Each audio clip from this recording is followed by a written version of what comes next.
लोग तुम्हारी चिता की आखिरी लकड़ी के जलने तक का वेट करेंगे और जब वो आखिरी लकड़ी भी जल करके बुझ जाएगी तब तुम्हारा भाई, बेटा, दोस्त ये सब अनंत समय के लिए तुम्हें शमशान में छोड़कर तुम्हारी अगली यात्रा के लिए अलविदा बोलकर छोड़कर वापस अपने घरों में लौट जाएंगे। कुछ दिन तो तुम उनके बीच जिंदा रहोगे कि अच्छा इंसान था, थोड़े दिन और जी लेता, और फिर समय के भंवर में वो तुम्हें कहीं पीछे छोड़कर आगे निकल पड़ेंगे। वो तुम्हारा वापस आने का वेट नहीं करेंगे क्योंकि उनको पता होगा कि जो एक बार चला गया वो वापस नहीं आता, तो वेट करने से क्या फायदा। बस तुम्हारी कहानी यहीं पर खत्म हो जाएगी। तुम ऊपर से देखकर सोचोगे कि लोग कितने स्वार्थी थे, जब मैं उनके काम आता था तो कितने पास रहते थे, आज मैं जब दुनिया से चला गया हूँ तब भी दुनिया वैसी ही चल रही है। तुम्हें अफसोस होगा कि क्या मैं इन्हीं लोगों के लिए जन्म लेकर पृथ्वी पर गया था। तुम उनसे बहुत सवाल करना चाहोगे लेकिन लाख कोशिशों के बाद भी तुम्हारी आवाज उन तक नहीं पहुंच पाएगी। तुम वापस आकर फिर से दोबारा जिंदगी जीना चाहोगे क्योंकि तुम्हें जिंदगी जीने का मतलब तब समझ में आ चुका होगा। तुम्हें महसूस होगा कि तब तुम अपनी लाइफ में अपने आसपास के माहौल में खुद को कितना भूल गए थे। तुम्हें जवाब मिल चुका होगा कि क्यों तुम अपने सपने पूरे नहीं कर पाए, क्यों तुम अपने सपनों की गाड़ी नहीं खरीद पाए, क्यों तुम अपने सपनों का घर नहीं बना पाए, क्यों तुम अपने बच्चों को अच्छी शिक्षा नहीं दे पाए, क्यों तुम अपना करोड़ों का बिजनेस खड़ा नहीं कर पाए, क्यों तुम्हारे सपने सिर्फ सपने बन के रह गए। तुम्हें सबसे बड़ी सीख ये मिल चुकी होगी कि अगर अगले जन्म में कुछ भी ना कर पाया ना तो कम से कम टाइम वेस्ट नहीं करूंगा। तुम चाहोगे कि काश 2 मिनट, सिर्फ 2 मिनट और मिल जाए तो हिस्ट्री में जाकर अपने बेटे के साथ खेल सकूं, अपनी बेटी की शादी किसी और के साथ करा सकूं, अपनी माँ से अपनी गलतियों की माफी मांग सकूं, अपने पापा के सहारे की लकड़ी की जगह अपने हाथ से सहारा दे सकूं। तब तुम्हें लगेगा कि उस वक्त मेरे पास 24 घंटे थे, 52 हफ्ते थे, कई दशक थे,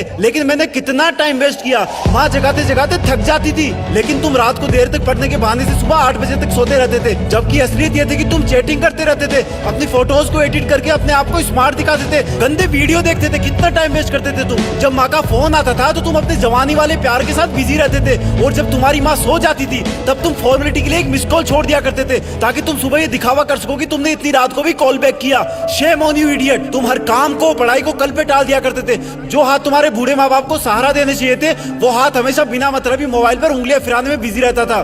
तुमने कितने घंटे सुबह लेट उठने की वजह से बर्बाद किए। उन घंटों को मिला के कई दिन बन जाते। दिन से महीने और महीनों से कितने साल की जिंदगी तू एक्स्ट्रा जी सकता था। मेहनत करके अपने सपने पूरे कर सकता था, अपने माँ बाप को भी कहीं घुमाने ले जा सकता था, अच्छी किताबें पढ़ के अपनी लाइफ में कितनी वैल्यूज ऐड कर सकता था। अब मरने के बाद 1 मिनट तो क्या, 1 माइक्रो सेकंड भी नहीं मिल सकती तुझे क्योंकि जिंदगी में कितने ही साल पहले ही मिल चुके थे तुझे।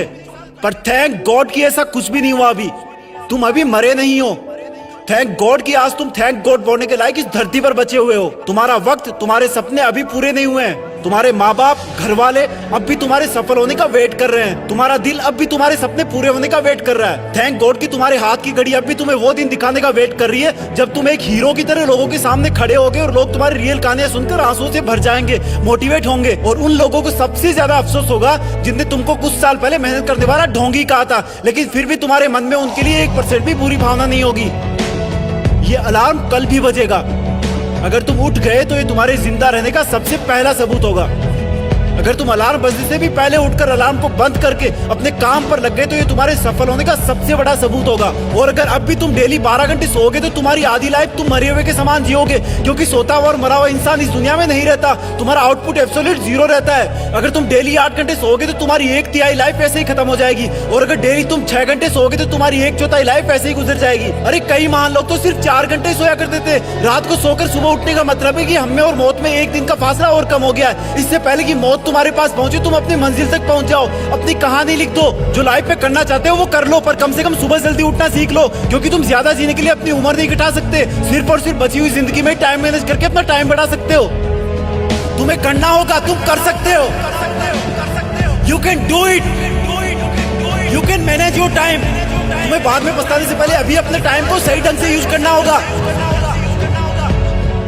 जय हिंद।